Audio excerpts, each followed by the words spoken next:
All right.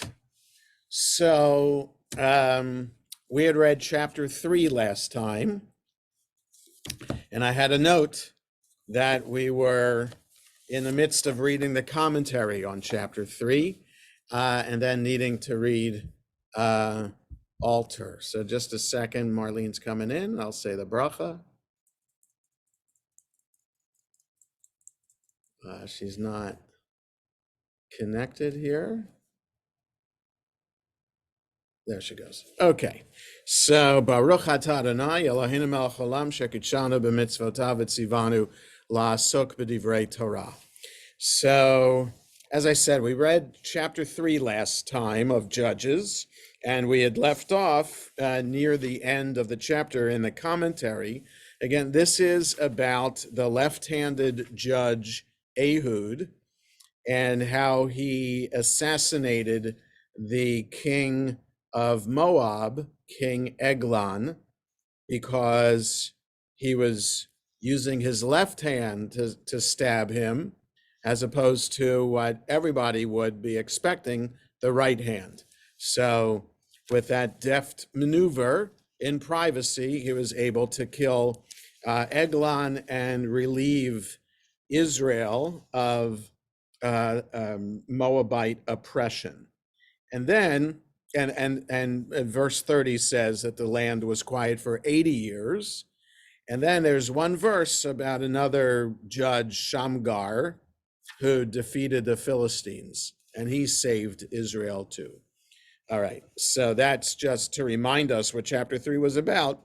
I have us as on page 182, 182 in the Sonsino translation, that on the left-hand side, he arose. Okay, so while the king was occupied with what to an exceedingly fat man would be the laborious act of rising, the movement of Ehud's left hand would escape notice or not arouse suspicion.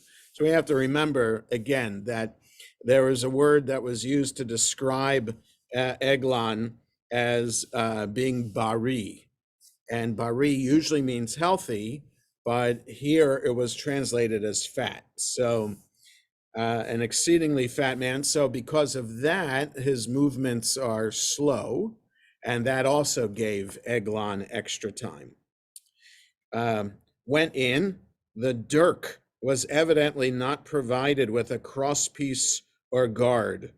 So the dirk. So that's a term that I'm not familiar with. I'm not up on knives and swords and daggers and such, but I'm assuming it's something to do with that weapon. He drew not, the subject is Ehud. Excrement, the Hebrew word parshedonah, parshedonah, the end of verse 22 there, is difficult and occurs nowhere else. So I mean, when a word appears only once in the Bible, makes it hard for commentators and others to understand what the word means if it's an unusual word. The book of Job has a lot of those words. Psalms has some of those words. And every now and then there's another word here and there in another book of the Bible that, like the book of Esther, has some Persian words in it. Ahashdera Parnim, or other words like that are uniquely Persian and unique to that book. So then commentators and then translators have a difficult time trying to figure out what the word is. So the Hebrew word parshedonah is difficult and occurs nowhere else. Some scholars connect it with peresh, dung, and explain it of the excrement which issued from the abdominal wound. It's so understood in Midrash Rabbah on Genesis 49. My translation calls it behind. So yes, so that's what it has, and it came out behind. The it is what the commentary is talking about. What is the it that came out behind? Is it the knife that came out behind, or is it the stuff that the knife was pushing through as the knife pushed through the body. Was that, is that the it? Okay. Well, and we'll see, well, let's just see how Alter translates it. He says, the filth. The Hebrew Pashut, well, we'll get to it in a commentary in a little bit, but he translates it as the filth. Okay. Porch. The noun misderon is found only here. So here's another word that's, so the technical term for a word that only appears once in the Bible is a hapax legomenon. Okay, I've used that term before. So here we have, within the space of 3 words, we have 2 unique words to the Bible. So the noun misderon is found only here. The ancient versions all seem to favor a connection with seder, order, row, rank, and understood it as the antechamber where the common people waited in orderly rows when seeking to petition the king. Okay, so that's from Kimchi, the medieval Bible commentator, who doesn't have commentary on the Torah, by the way. It's only on the rest of the Bible. The doors, the plural doubtless refers to the 2 leaves of the door common in the East. Archaeologists describe the doors of the ancient Hebrews as consisting of slabs, 4.5 feet high, 4 feet wide, and 8 inches thick, which hung on pivots. That's interesting, that archaeologists were able to determine a style that the ancient Hebrews had for building their doors for their homes. It's very short, 4.5 feet. 4.5 feet wide. Yes, 4.5 feet high. Yeah, so that's interesting. I don't think the people were that short, but clearly you'd have to bend down in order to get into a house. Yeah, wonder why that is. Okay. Upon him, that is Eglon, and not, as the Hebrew might imply, upon Ehud. Locked. The tense in the Hebrew is unusual and difficult to explain. The locked doors would deceive the waiting servants and give Ehud time to make his escape. His servants came, that is, shortly after Ehud left, Eglon's servants entered. 183, surely. The Hebrew ach is restrictive in force, as if to say there is nothing wrong, he is only. Covering his feet, again, 1 Samuel 24, and a euphemistic circumlocution for answering nature's call. Till they were ashamed, better till it became late. Right, so in other words, remember what the chapter was talking about. Ehud locked the doors. Eglon's servants then see that the doors are closed after Eglon has made his escape. And they're assuming he is answering the call of nature. And so they're waiting outside, to further delaying finding him. Just a second, I have to answer a text.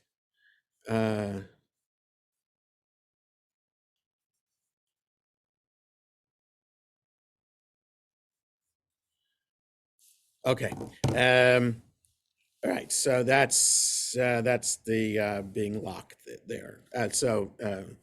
Okay. Till they were ashamed, better till it became late. That is, until it became too late to be accounted for by the suggested reason. That is, in other words, he was taking too long, longer than usual, and then they realized they had to smash through the doors. The key, they found it where Ehud had left it, or perhaps they too had a key. All right, they didn't smash the doors, they just went to look for the key to unlock. Beyond the quarries, see on verse 19, after passing the pagan shrine, frequented constantly by the Moabites, he considered himself safe and fled to Seirah, which was an Israelite territory. Seirah, a place doubtless on the edge of the Ephraimite highlands. Rashi derives the name from Sa'ir, woody district, and explains it as a thicket, a suitable place to hide in. The scene of Ehud's adventure was scarcely Jericho, since this would create geographical difficulties in the description of his flight.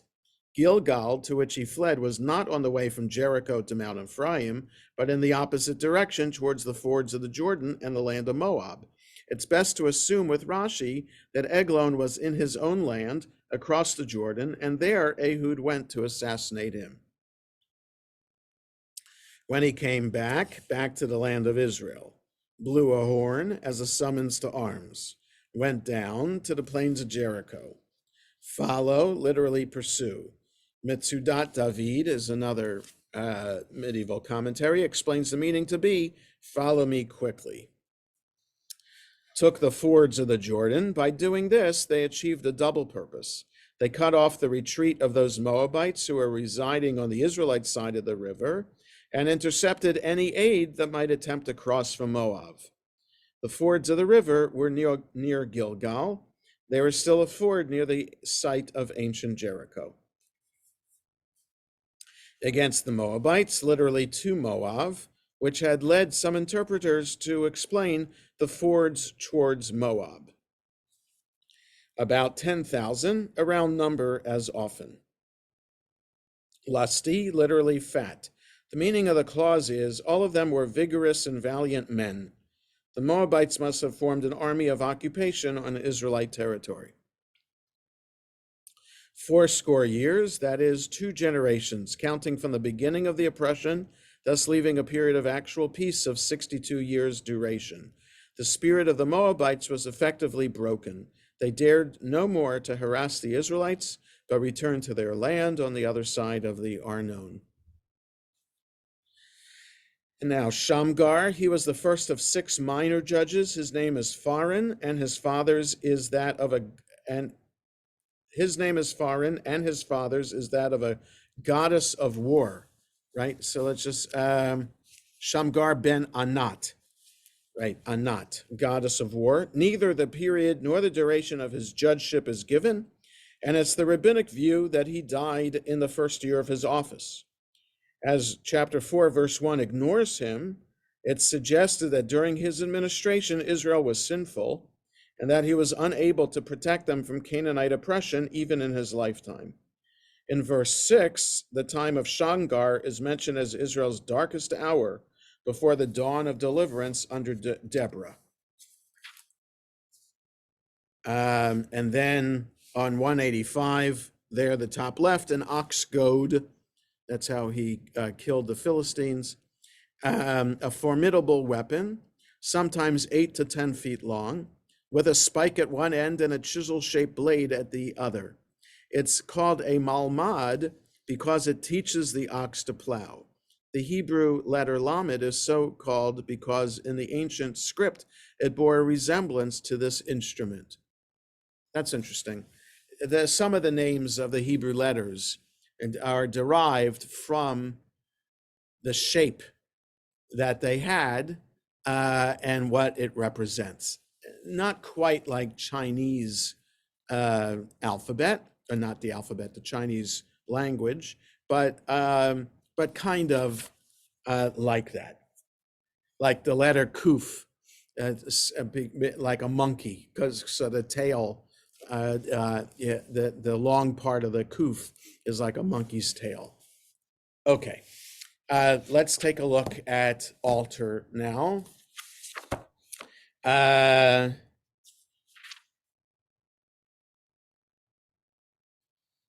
Okay, so we had left off, I think, on page 122.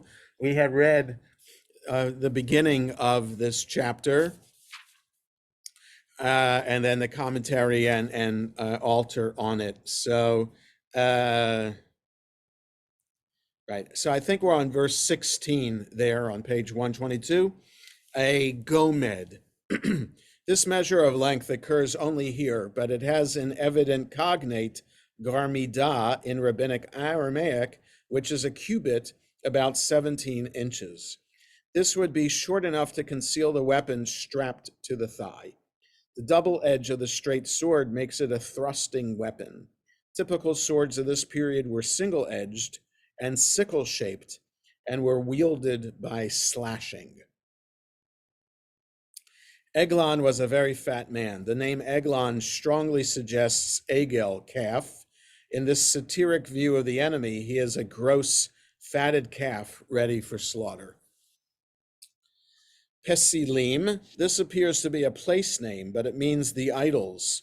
There is a definite article, and so it's probably a cultic site, as opposed to quarries in the older translation. Silence, the Hebrew has is onomatopoeic, something like shh. When Ehud tells Eglon that he has a secret to convey, these words elicit exactly the response intended by the assassin. The king doesn't want anyone else to hear, so he tells Ehud to keep quiet and orders everyone else out of the chamber. It should be noted that Ehud's words to the king are abrupt, lacking the language of deference, like my lord the king, required when addressing a royal personage. Eglon, in his eagerness to hear the secret, takes no note of this. So he's not offended by the lack of respect. A word of God. At first, Eglon might have thought that the secret word was some piece of military intelligence that this supposed collaborator was offering him.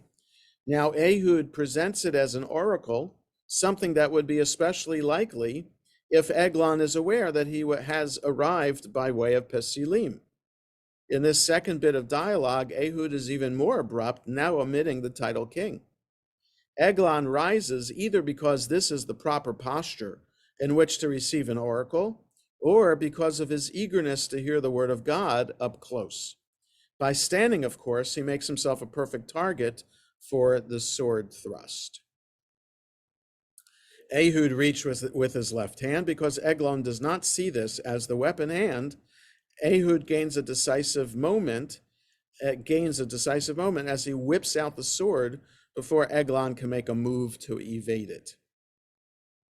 The hilt, too, went in after the blade. The image of the weapon entirely encased in Eglon's corpulence is deliberately grotesque. The filth. The Hebrew parshedonah clearly shows the element peresh, excrement. The anomalous ending of the word may be a scribal duplication of the ending of misterona to the vestibule, which is the third word after this one in the Hebrew text. The release of the anal sphincter in the death spasm adds a scatological note to the representation of the killing of Eglon. You gotta love Alter's English. Ehud went out to the vestibule. The exact meaning of the Hebrew noun is uncertain, and our knowledge of the floor plan of Moabite palaces remains imperfect in this regard, though one scholar, Baruch Halpern, has made a heroic effort to reconstruct the architectural scene. But this would have to be some sort of courtyard or rear chamber on the other side of the king's special chamber from the anteroom in which his attendants await him. The closing and locking of the doors, then, would be pluperfect. Ehud locks them from within and goes out through another unspecified exit. 124. And look, the doors of the upper chamber were locked. The use of the presentative hine, look, to mark a shift to the character's point of view, is tactically effective here and in what follows. The courtiers are confronted by locked doors and perplexed. He must be relieving himself. The scatological detail is comic here.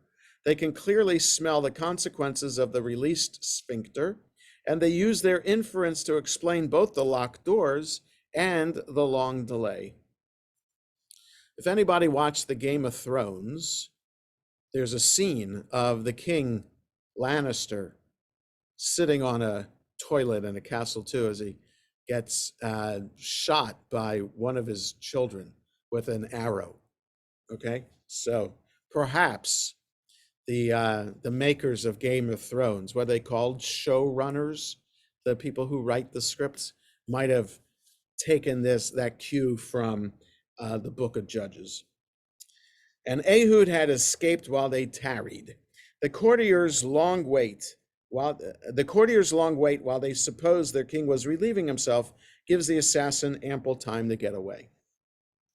He blasted the ram's horn. It often happens in biblical narrative that two juxtaposed scenes are linked by the repetition of a term in a different sense.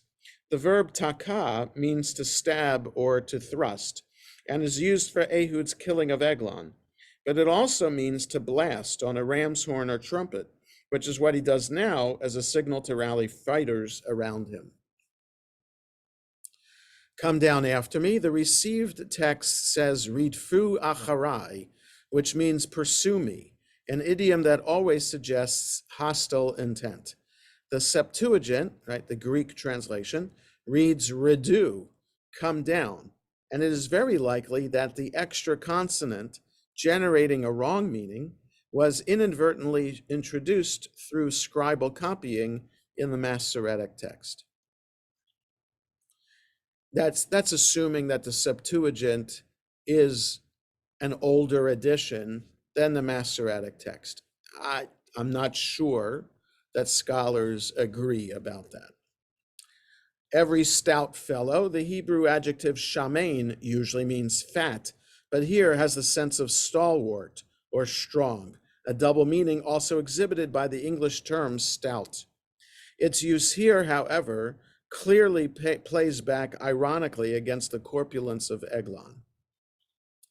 80 years, in this case, it's twice the formulaic 40. Shamgar, son of Anat. Anat is the Canaanite warrior goddess. Some scholars think Shamgar may incorporate the name of the Hurrian sun god. It's a puzzle that this judge should sport two eminently pagan names. It's possible that the folk traditions on which the tales of the judges draw might actually reflect a fluid and syncretic situation in this early period, in which on occasion a warrior of Canaanite lineage might have fought alongside some Israelite group. With an ox goad, this unconventional weapon anticipates Samson slaying Philistines with the jawbone of a donkey. The very oddness of this detail, the sole detail we're given about Shamgar's exploits, might suggest an actual memory of a fighter who used an improvised destructive implement, though the number of 600 killed, 600 is a set figure for military contingents, is unlikely. Okay, so one sentence about Shamgar, the story of the killing of Eglon, and now we continue with chapter 4.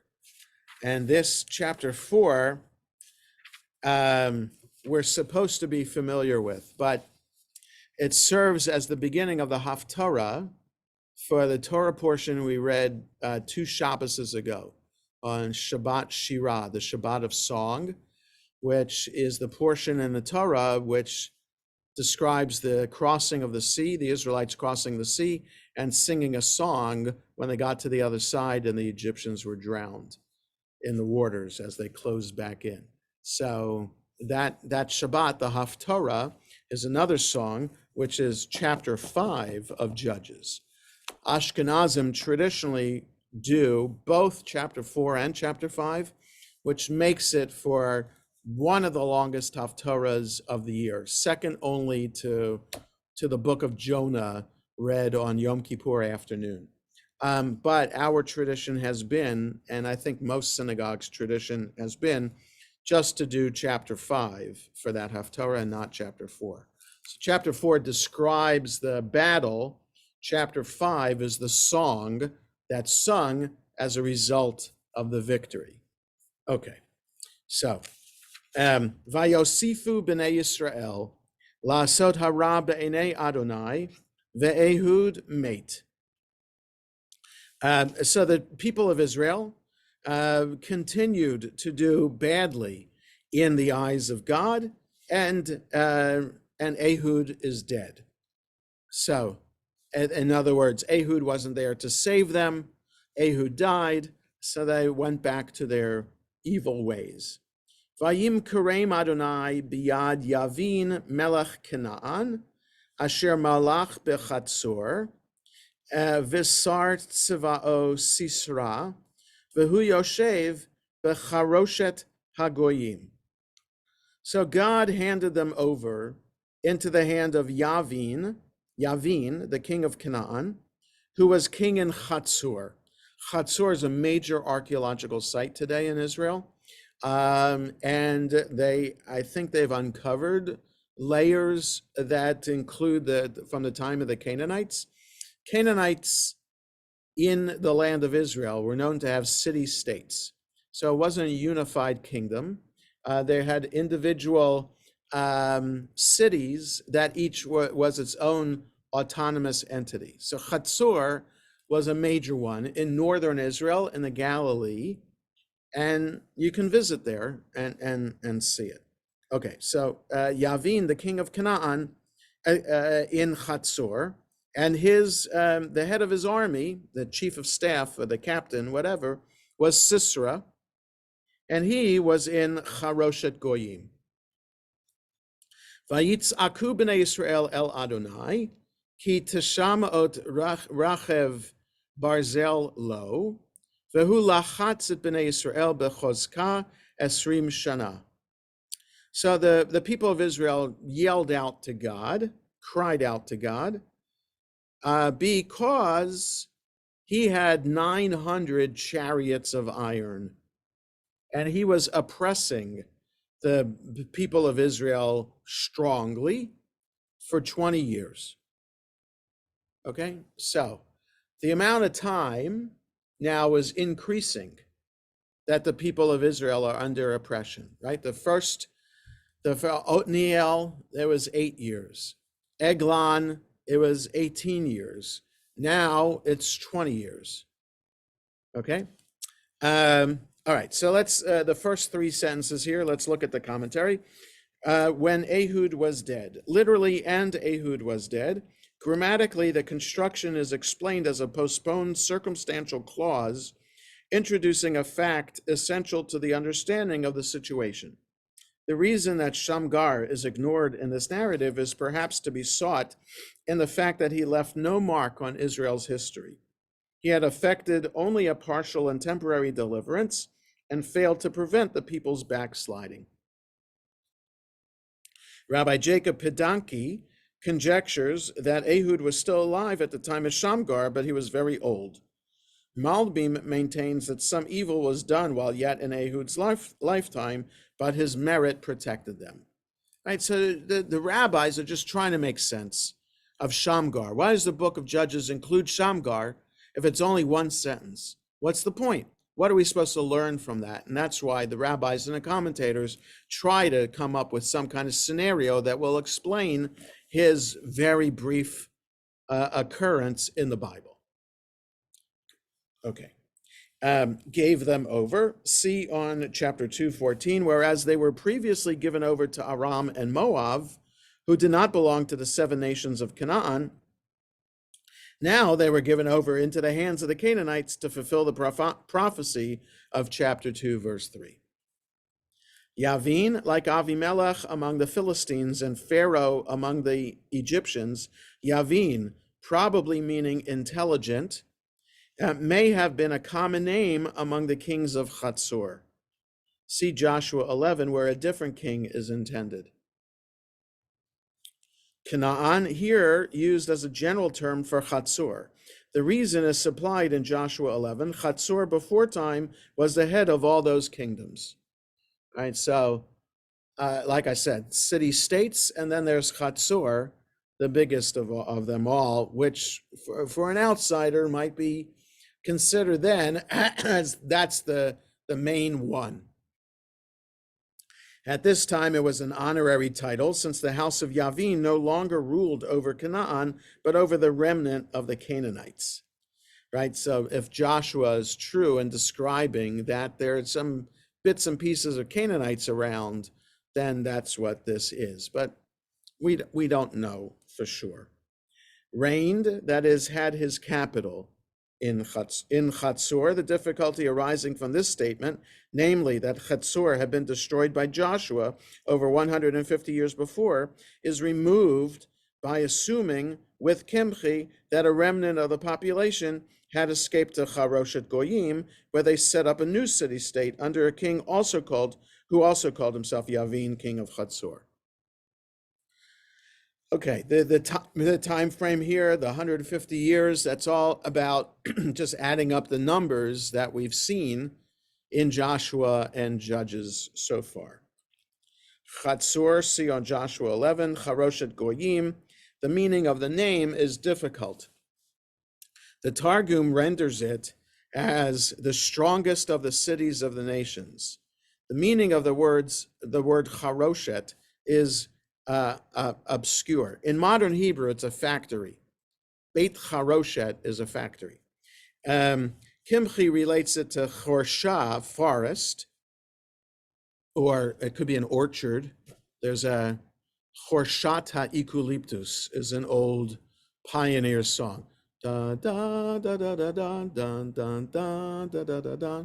Okay, anyway, that's the eucalyptus orchard or grove, a grove, explaining that the Canaanites had fortresses in the forest. Ralbag and Abarvanel relate it to Harash, a craftsman. Ralbag explains that the city was built by the craftsmanship of many nations, thus making it impregnable. Abarvanel explains that it was a large city in which the craftsmanship of all nations was available. Others identify Goyim with the nation mentioned in Genesis 14, which settled in Lower Galilee, known as Galil HaGoyim, the district of the nations. This city may have been founded by that nation and inherited by the Canaanites. Its location is believed to be at Tel Amer, known today as the Tel Geva Shemen, near El Haritiyah, on the northern side of Kishon, not far from Megiddo. So like north central Israel. Cried, a similar root with a changed consonant, was used in chapter 3. 900, this was a huge number, considering that the Egyptians had only 600. Right? Exodus 14 describes the Egyptian army chasing after the Israelites with only 600 chariots. So how could this guy have 900? Chariots of iron, see on chapter 1, these gave Yavin mastery over the plain of Jezreel. According to inscriptions, the vehicles were two-wheeled, open behind, and carrying a driver who was simultaneously a warrior and a shield bearer. 20 years, half a generation. Mightily, literally with force, again in 1 Samuel chapter 2. Okay. So now we Jonah, Yes, Bess. earlier it said a generation was 31 years. 40 years for a generation, isn't that a big gap? Yeah, it is. Usually 20 years is a generation, so I don't know. Or I don't 25? know why it says here half a generation. Not sure. What does Alter say? He doesn't say anything about it. Yes, Deborah. Because I have a different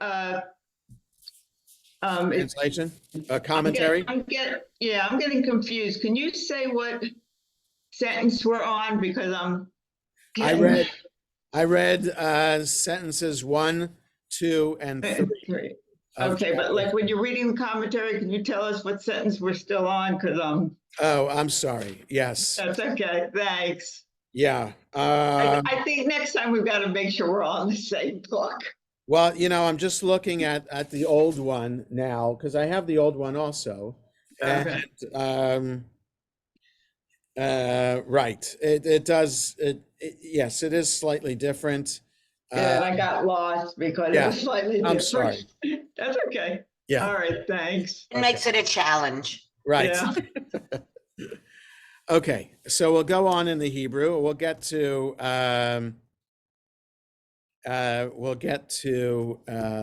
altar when we're done with the chapter. Now, there's an asterisk right there at verse 4. Yes, the older one and the newer one has that asterisk with small Hebrew without vowels under a line. Do you see that?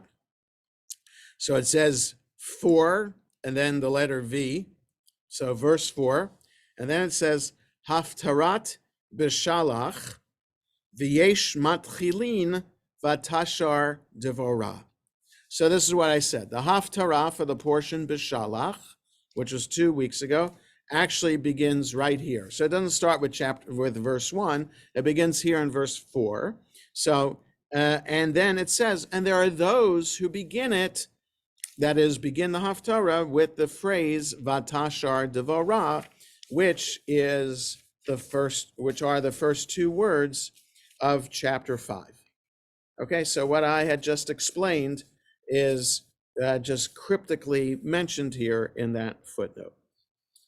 Udevara isha nevi'ah, eshet lapidot, he shofta et Israel ba'etahi.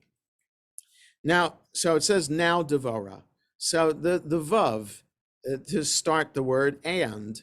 So what is that transitional word supposed to mean? So and Deborah. So what's the and? There's no and because we hadn't met Deborah before. So that's why the translation has now.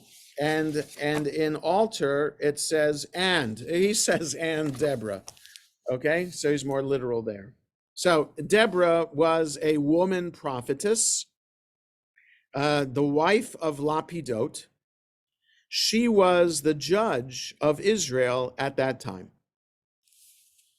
No comment in the text to explain that she's the one and only judge, and no comment to explain about her being called a prophetess. The other judges are not called prophets. So we'll see. Maybe they are. I don't recall that they are. So something about her special status. So we would think, hey, tell us a little bit about her. And why is she chosen? Because none of the other books of the Bible, even the book of Ruth is just a good person. She's not a prophetess. She's not a judge. She's just a story that is written about this woman to kind of highlight a particular situation that's going on in the land of Israel. So she's a literary vehicle. She isn't someone special. So we don't have women prophets of all the 12 minor prophets and 3 major prophets, they're all men. The book of Esther, she's a queen. She's not a prophetess. She's not a judge. So again, the unusual status here should raise a lot of questions for us. And we'll see if altar says anything about it, but she only appears here. There is no other reference to her in the rest of the Bible. Jonah, Yes, Bess? can you do a 1-sentence definition of what prophet meant then, or when this was written or translated, and what judge meant? How they're both leaders. Does Right. one speak to God? One doesn't. So I think what the book of Judges is pointing out that we can learn about a judge is that this is a person endowed by God to be the military leader of the people, by which, through his military exploits, the people are saved from enemy oppression. So that's a judge. A prophet, from what we understand also till now, someone endowed by God to speak on God's behalf, to teach. Okay, so usually a prophet does not lead one into battle. The prophet is meant to be God's representative on earth, to speak on God's behalf and to encourage people to act a particular way. So that could mean Isaiah and Jeremiah talking to the kings of Israel about what they should do, as an example. So, or Samuel being a prophet who's advising Saul and David about what to do. So they usually don't take matters into their own hand unless it's a kind of like a teaching moment, like the prophet Hosea was told to marry a harlot, and through the marriage, then the marriage itself is supposed to be a metaphor of how Israel strayed from its marriage to God. Okay, or prophets having to wear sackcloth and ashes on their head. So they'll do things like that, but again, in order to teach a religious lesson. So that's what a prophet and a judge are. And like I said, throughout the whole Bible, Deborah is the only woman. So not all judges are prophets, not all prophets are judges. All judges and prophets have God's spirit in them, but judges wage war, prophets teach and advise. So she's both. That's what it says. Yep. What's So- it, and isn't Miriam, Moses' sister, also called the She's a prophetess? prophet. She's a prophet. Yes. Yes, that's true. So you have Miriam and Deborah. Yeah. There are other, when we think about, those who like to have their ushpizin, the guests, the ancient guests that we're inviting into our sukkah each night. So the tradition is there are 7 men that we're inviting in each of the 7 nights of Sukkot. Those who want to be egalitarian invite 7 women in. So, you're kind of, where are these 7 women coming from? So you have Sarah, Rebecca, Rachel, Leah, that's 4. Okay, that's good. Where are the other 3? So, and who are they? So I think Deborah's one of them. I don't have the egalitarian ushpizin in front of me. Sure, Deborah is one. There's another woman, Huldah. Who is Huldah? So somebody in our tradition who I don't think is in the Bible, but is referred to in some other text. And I think there's I guess Esther would be the other one.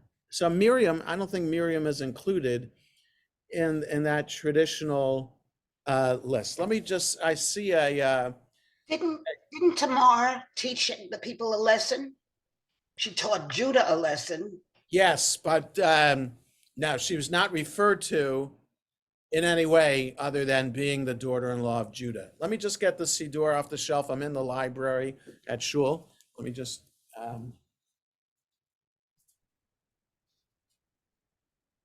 so let me just see if this has the ushpizin in it. But Go ahead. Deborah was also a judge in that people came to her with Yeah, their we're gonna see. problems. You are going to see that. And she also, does she wage war? We'll see that too, because there's Barak, who is leading them. Right, but I don't understand why judge means that they're good at war. When I thought judge meant that they were good at solving problems. That's what a judge in modern times is, but I'm talking about the judges in the book of Judges, what they did. They're called a judge because they are endowed by God mostly to wage war and save the people from oppression by the enemies. So I'm just give me a moment here to see if I can find it in the table of contents. Oh, there it is, 330.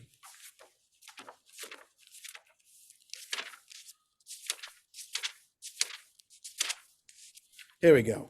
All right. So, and the so in the egalitarian Ushpizin, we invite Abraham and Sarah on the first night, Isaac and Rebekah on the second night, Jacob and Leah on the third night because they're buried together, Joseph and Rachel on the fourth night, right? Joseph and his mother Rachel, Moses and Miriam on the fifth night, Aaron and Deborah on the sixth night, David and Ruth on the seventh night. Now, then it says there's a tradition that in the diaspora, on the eve of Shmini Atzeret, we welcome an eighth pair of visitors to our sukkah as we prepare to take leave of the festival. And that would be Solomon and Esther. Okay, so, yeah, different traditions out there. Okay, let's go on. Verse 5. Vehi Yoshevet Tachat Tomer Devorah. Bein Harama uvein Beit El behar Ephraim vaya'alu eleha b'nei Yisrael lamishpat. Okay, so here's to your point, Deborah. She was sitting under the palm tree of Devorah. Well, so the tree was named after her, between Ramah and Beit El, in the Ephraimite hill country, and the people of Israel would go up to her for judgment. Okay, so sometimes here's a case of a judge actually serving as a judge. Vatishlach vatikra levarak ben Avinoam mikedesh Naphtali vatomer elav halot tziva Adonai Elohei Yisrael Lech umashachta bahar tavor, velakachta imcha 10,000 ish mibnei Naphtali umibnei Zevulun. So she went and called for Barak, son of Avinoam, from Kedesh Naphtali, and she said to him, didn't God, the God of Israel, command to go and draw toward the Mount Tabor and take with you 10,000 men from the Naphtalites and the Zebulunites? Isn't that typical, maybe I'm reading too much into it, female passive aggressiveness? Instead of her telling him to take the men, God told you, take the men and go there. She said, didn't. That's how a woman has to. That's interesting. Interesting. I don't know, but it's an interesting point, and I wonder. All that Alter says about it is, has not the Lord God of Israel charged you? Deborah would know what God commands Barak because she's a prophet, right? So he just leaves it there, like you're and maybe leaving it for us to think maybe because she's a woman, she's saying it differently. So I don't know. 7, umashachti elecha el nachal Kishon et Sisra sar tzava Yavin v'yet richbo v'yet hamono unetatihu beyadecha. And I'll draw to you to the Kishon stream or brook, Sisra, the head of the army of Yavin, and his chariots and his multitudes, and I'll give them into your hand. So in other words, Deborah is going to have this power by means of drawing Barak to Har Tavor, to Mount Tavor, that by which of that she's going to draw Yavin and Sisera into battle against Barak, and Barak will win. Okay, so Deborah's not doing the battle, but she's drawing these two into battle. Okay, I want to stop here and read the commentary from 4 to 7, and then we'll stop here for today. So But she's doing military maneuvers. Yes, that's what judges do. That's what Well, judges that's do. how, right. That's what I'm saying. It's not a prophet anymore. She's a judge here. In She's that. both. She Right. goes back and forth. Okay, so the right-hand side of page 186 on verse 4, Deborah, she was the moving spirit in the episode now narrated. The name means bee. Okay, a prophetess, literally a woman, a prophetess. The title, signifying that her activities were divinely inspired, is applied also to Miriam and Huldah. Yes, I mentioned Huldah. Huldah is from 2 Kings 22. So she's mentioned there, and I don't remember because 2 Kings 22 is not in. It's not part of. It's not a Haftarah, so I'm not that familiar with it. So 2 Kings 22 verse 14, I don't know how long that section is, that mentions her as a prophet. The description is not used of any other judge.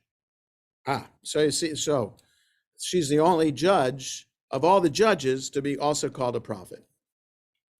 Wife of Lapidot, Deborah's identity as the wife of the unknown Lapidot tells us nothing about her. The rabbis sought other meanings in these words. So in other words, right, why mention a man's name if he's not going to be talked about? So the Midrash has to tell us who he is. She was a woman of torches. So maybe that's the case. So maybe her name, maybe Lapidot is not her husband's name, but rather understood she's a woman of torches. That is, she made wicks for the sanctuary in Shiloh. Or she was the wife of Barak, also known as Lapidot. He was called Barak because his face shone like lightning, which is the meaning of Barak, and Lapidot because he brought wicks to the sanctuary. All right, so maybe some rabbis suggest that Barak and Lapidot are the same person. Ralbag interprets that her degree of divine inspiration was so intense as to create sparks and flames during the moments of its reception. That's another reason why she's called Woman of Torches, because she's has this aura about her that is sparkling. Alternatively, because of her zeal and quickness, she is compared to a torch. Judged, decided cases between litigants, or perhaps merely publicized the laws of the Torah. She also directed the people in the right way of life. At that time, I'm still on verse 4 here, at the bottom of 186, this limiting phrase led to the inference that her prophetic utterances were restricted in application to her own generation. On 187 now, 5, this verse is to be understood as a circumstantial addition, providing the information that, unlike Samuel, she did not go on a circuit, but received inquiries at her place of residence.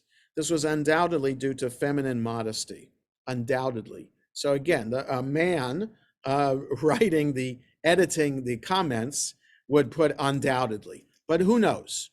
Who knows why? Sat to settle disputes, others rendering dwelt, explained that her house was under a palm tree. The palm tree of Deborah, modern scholars look for the location at Dovrat, the modern Deburija, at the western foot of Tabor, but this seems too far north to fit in with the other details in the verse. Ramah, the region in which Samuel also judged Israel, the modern Er Ram, about 5 miles north of Jerusalem, on the road beyond Gibeah in the territory of Benjamin. It has been suggested that the memories surrounding the place since the time of Jacob led Deborah to choose it as her seat. So Beit El, see on chapter 1, verse 6, Barak. The name has been found in Palmyrene and Sabaean inscriptions as well as Carthaginian. If he was Deborah's husband, she must have separated from him on account of her constant communication with God. Therefore, she now sent for him. Kedesh Naphtali, see Joshua 12. Commanded by Moses in the words, "Thou shalt utterly destroy." Others hold that Deborah was referring to a command delivered to her by God. The question is rhetorical, compelling the hearer to make a reply in the affirmative. Draw by persuasion and encouragement, since the Israelites were afraid to take up arms against the Canaanites. toward Mount Tabor, literally in Mount Tabor, that is, persuade them and encourage them to come with you upon Tabor. Da'at Mikra suggests draw them from their places and assemble them on Mount Tabor. Tabor, the well-known mountain at the head of the northern arm of the Great Plain. The Arabs call it Jebel et Tor, and it is easily recognizable as a symmetrical rounded hill, presenting from the south the aspect of a segment of a sphere, and from the north of a truncated cone. In the war with the Canaanites, it provided a most advantageous strategic spot from the point of view of position and natural strength. I'm on 188 now. Naphtali, Zebulun, the omission of Issachar may be explained by the assumption that they were so closely associated with Zebulun as to be included in them. The tribe is mentioned in the poetic description of the rising in chapter 5. So in other words, if the song in chapter 5 says Naphtali, Issachar, and Zebulun were involved in the battle, why isn't Issachar mentioned here as being called to battle? 7, I will draw. God, speaking through the prophetess, promises to lure the enemy to destruction. Kishon, after the Jordan, it is the most considerable river in Palestine. Having its rise near Mount Tabor, it flows in a northwesterly direction through the plain of Jezreel and empties itself into the Mediterranean at the foot of Mount Carmel in the Haifa harbor. The bed is often dry in summer. Excuse me. Captain, yes, go ahead. When it says, I will draw, that's God speaking through her. Does it mean Yes. she didn't intend to do that, but God will do it? No, she's Will do it. she's talking on behalf of God that this is what's going to be done. But everything she's saying is through God. Okay, it's just a manner of talking. Okay. Yeah. Captain or general, that is the leader of the national militia. Chariots manned by trained warriors of rank. Multitude, the common force of soldiers comprising the infantry. Okay, we'll stop here for today. We'll read in Ancient Israel next time. We'll finish chapter 4 next time. Next time is not next Friday. Next Friday, I will be away for the weekend because it will be my grandson's Pidyon Haben on Sunday next week. So I'll be there for Shabbat instead of driving up for 15 minutes and driving home on Sunday. So no class next Friday. We'll have class in 2 weeks from today. Okay, and I'll send that in the email with the recording. Take care, everybody. Shabbat shalom. Okay, Shabbat Shalom. Shabbat shalom. Okay.